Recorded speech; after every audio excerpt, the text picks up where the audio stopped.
During dinner at a restaurant, my mother-in-law made a deeply hurtful remark, suggesting that I didn't belong simply because I wasn't related by blood. Her words stung, making me feel undervalued, and I had the sudden urge to leave. As I rose to go, she demanded that I pay for the meal since I was leaving early. Feeling mistreated, I refused to pay for everyone else's dinner. My name is Samantha, and I work in an office. My husband, Peter, and I have a generally happy marriage. But there's one significant issue: his mother. She constantly criticizes me and interferes in our lives. Although I've shared my concerns with Peter, he doesn't see it as a problem, believing her actions are just signs of affection. Over time, her intrusions worsened. She had a key to our home, given to her by Peter, and would let herself in uninvited, critiquing everything from my housekeeping to spreading unfounded rumors about me to our neighbors. I begged Peter to consider moving, but he was too preoccupied with work to address the situation. Then came a turning point. Peter received a significant promotion and a raise after completing a major project. I saw this as a chance for a fresh start and suggested we think about starting a family now that we were financially stable. I hoped this would make him realize the negative impact his mother was having on our lives and see the need for change. However, Peter had a different perspective. He believed that if we were going to start a family, we should live in a more child-friendly town with good daycare options and parks, unlike our current neighborhood. After some discussion, Peter finally agreed to move, and I was thrilled. But my joy was short-lived. The very next day, my mother-in-law showed up unannounced, as usual. I braced myself for her typical criticisms, but she was surprisingly pleasant. She came to celebrate Peter's recent success and invited us to dinner at a fancy restaurant known for its exceptional food and service. "It's posh, and everyone raves about it," she said, inviting me to join her. "That sounds nice," I replied, keeping my tone polite despite my lingering frustration with her. "Clear your schedule. I really want you to come," she insisted, ignoring my attempts to decline. "Don't say no. We want you there," she added firmly, leaving me no choice. After she left, smirking, I felt something was off. She had excluded me from events before, but now she was adamant about including me. Later, I discussed it with Peter, who revealed that his mother had already arranged for us all to attend together, specifically choosing this restaurant to celebrate as a family. This sudden shift in her behavior left me conflicted. Peter was excited about the dinner. "Don't you feel the same, Samantha?" he asked. But I couldn't share his enthusiasm. "Sorry, but I'm not excited. I'm worried about how much it's going to cost at such an expensive restaurant," I admitted, my unease growing with each passing moment. "I don't want to go. Just tell them I have something urgent and enjoy yourself," I told Peter, feeling a growing sense of unease about the dinner. "Why are you being so negative?" he asked, clearly frustrated. "It's not just us. My brothers and their wives are coming too. It would look bad if you weren't there with the whole family." I could see how excited he was about dining at such a fancy venue for the first time, but I felt trapped. My reluctance was brushed aside, and it seemed like my husband was more aligned with his mother's perspective than mine. Feeling unsupported and desperate, I took a drastic step. I ordered a voice recorder online, suspecting that the harassment from my mother-in-law wouldn't end at this celebration. I planned to discreetly record her behavior, hoping it would finally make Peter understand what I had been enduring. If he continued to dismiss my concerns, I even considered divorce. Oddly, preparing for that possibility brought me a slight sense of relief. As the day of the dinner approached, I felt somber and filled with apprehension. I hardly knew Peter's brothers, having only met them briefly at our wedding, and my interactions with their wives were limited to basic pleasantries. When we arrived at the restaurant, we were escorted to a private room. Inside, my mother-in-law, Peter's brothers, and their wives were already seated. Peter glanced around, perplexed. "Did the waiter get the seating wrong?" he asked, noticing there was no seat for me. "I'll go ask. Everyone please start without me." He stepped out of the room to speak with the staff. As soon as he was gone, my mother-in-law stood up, her expression cold and stern. "There's no seat for you," she said, her tone biting. "Why would I invite a stranger who just married my son to a family celebration?" Her words stung, but before I could respond, she continued. "You have a choice. Prove you really want to be part of this family, or leave and never come back. Decide now." I didn't hesitate. I'm leaving, I said firmly, rising from the table without a second glance. I'm leaving, I stated firmly, without a moment's hesitation. My mother-in-law looked startled, as if she had expected me to beg for her acceptance instead. Listen to me carefully, she continued, undeterred by my response. If you pay the entire bill for everyone here, I'll acknowledge you as Peter's wife. I understand you must feel frustrated being treated like an outsider. So pay up and become part of the family. I already told you, I'm leaving. Why should I cover the expenses for someone else's family gathering? I retorted, turning to go. She slammed her hand on the table and raised her voice. Can't you see I'm offering you a chance to be part of the family? Are you really okay with remaining a stranger? Pay up. No, I replied calmly. I'm perfectly fine being seen as a stranger. And since I'm not family, I won't be paying for your meal. Goodbye, mother-in-law. With finality, I turned and walked out of the room. She tried to follow, but by the time she reached the doorway, I was already gone, leaving the confrontation and the oppressive dinner behind me.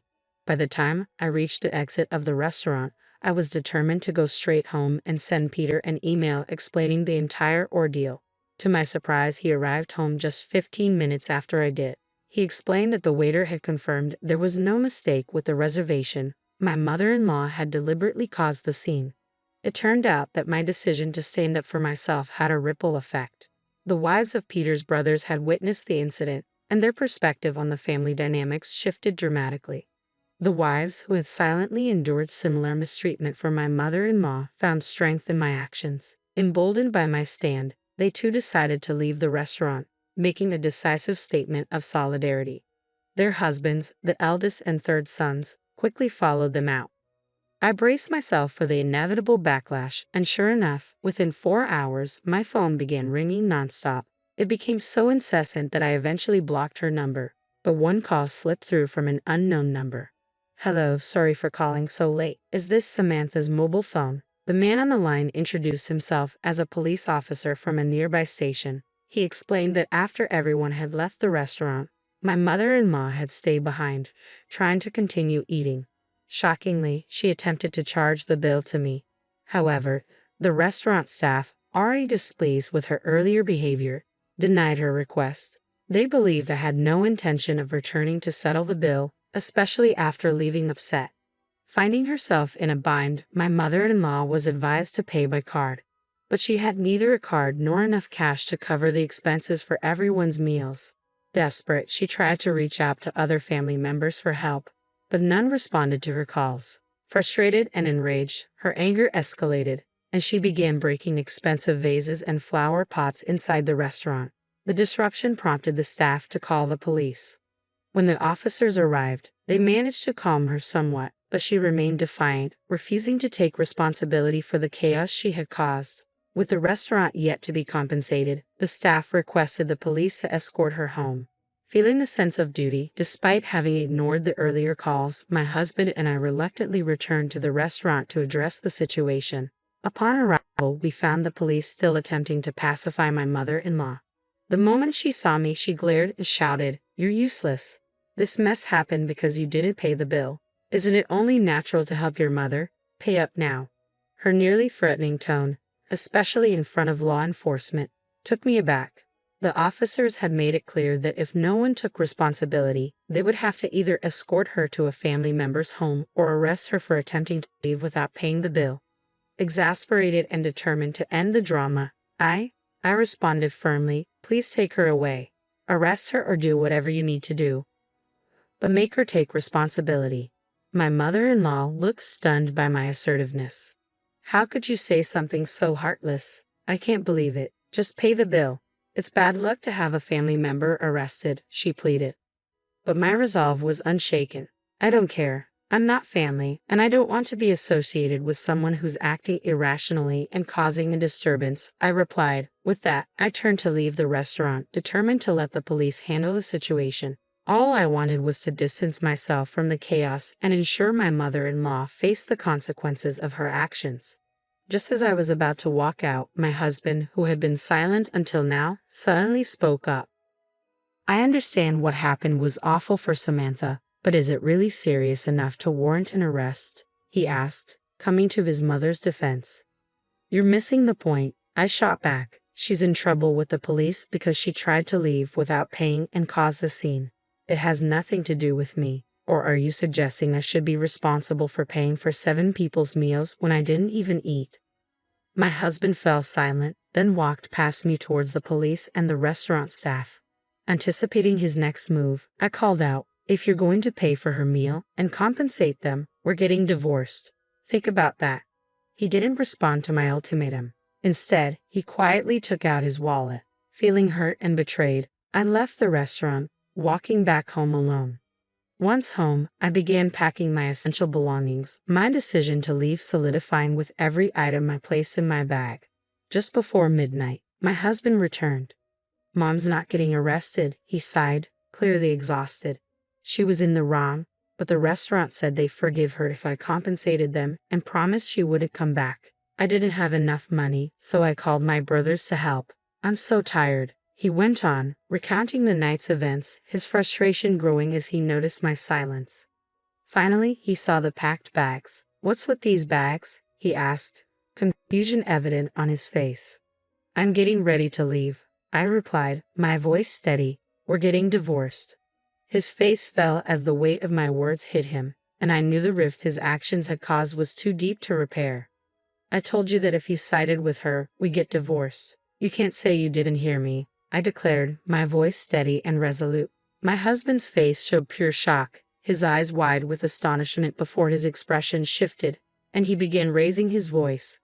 "What's happening? You've been acting so strange today.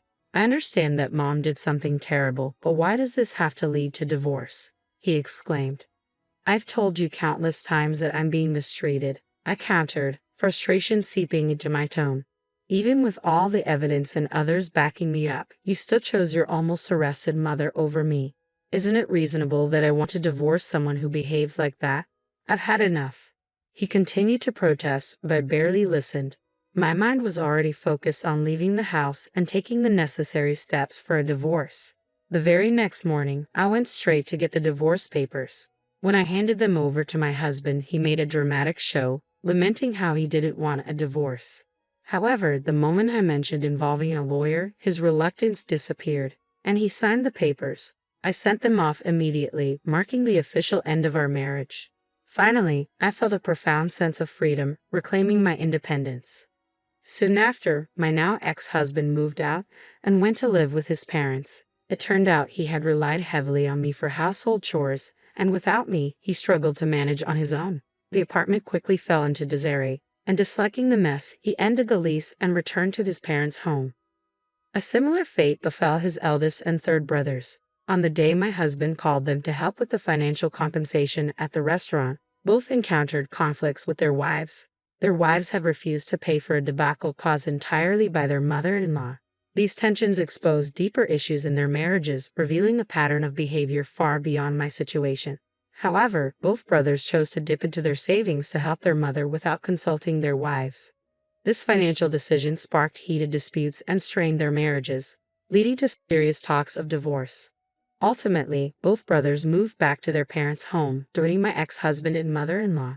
Like their mother, they refused to engage in any housework, preferring to rely on others. The entire family dynamic became the talk of the neighborhood, fueling endless gossip. Neighbors whispered about how the wives had allegedly abandoned their husbands, but in truth, they were simply standing up for themselves against a toxic family environment. In the end, my mother-in-law and her 3 sons, reluctant to grow up and take responsibility, found themselves all living together again, trapped by the very behaviors that had driven their families apart. The 3 brothers, in response, received staunch support from their mother, who blamed all the family strife on their wives. My ex-husband, hearing about this, nodded smugly, convinced that divorcing me had been the right decision. Despite the swirling rumors, my relationship with the neighbors remained strong. They knew all too well about my mother-in-law's difficult personality and kept a respectful distance from her, occasionally sharing quiet laughs about her antics. Over time, my mother-in-law developed a notorious reputation in the neighborhood as a parent who had failed to properly raise her sons. My ex-husbands were labeled as mama's boys, criticized for siding with their mother instead of supporting their wives. Despite their attempts to reach out to me, I took decisive steps to start anew. I changed all my contact details and moved to a new house, ensuring they couldn't find me, securing my peace and beginning a fresh chapter far from the turmoil of the past. Since cutting ties with my mother-in-law and her side of the family, my life has transformed remarkably for the better. The relief of no longer having to deal with the constant stress and drama she caused is immense. Even more, the opportunity to form new friendships has greatly enriched my life. During the turbulent time of my divorce, I found unexpected camaraderie with the ex-wives of my former husband's brothers. Our shared experiences with my mother-in-law brought us together, and we've since grown close. Now, we frequently meet up for meals and enjoy weekend shopping trips. Ironically, I find myself grateful to my ex-husband for one thing, introducing me to these incredible women who have become dear friends. In just 3 days, we're planning to explore a new cafe in town. It's refreshing to engage in activities that bring us joy, free from the toxic relationships of the past. This newfound freedom is incredibly liberating. I'm now living the life I've always wanted, surrounded by friends who uplift and support me. Reflecting on how different my life would have been without these friendships, I realize how much they've filled a void I hadn't even recognized. For that, I am profoundly grateful. I cherish these bonds deeply and hope they last a lifetime, as they have truly changed my perspective on what it means to have supportive, meaningful relationships.